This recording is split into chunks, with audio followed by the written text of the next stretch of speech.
गुरुदेवो महेश्वरा गुरु साक्षात् परब्रह्म तस्मै श्री गुरवे नमः।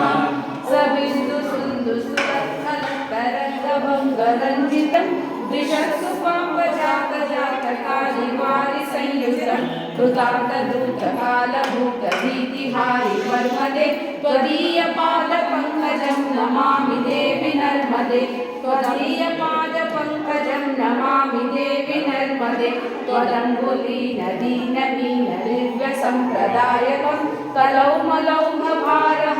सर्वतीर्थनायकं समच्चकच्चनक्रचक्रहाकचक्रशर्मदे त्वदीयपादपङ्कजं नमामि देवि नर्मदे त्वदीयपादपङ्कजं नमामि देवि नर्मदे महागभीरनीरपूरपापधूतभूतलं वनस्समस्तपातकारितारितापदाचलं जगल्लये महाभये मृकण्डुसूनुमर्मदे त्वदीयपादपङ्कजं नमामि देवि नर्मदे त्वदीयपादपङ्कजं नमामि देवि नर्मदे गतं तदैव मे भयं त्वदम्बुवीक्षितं यदा मृकण्डु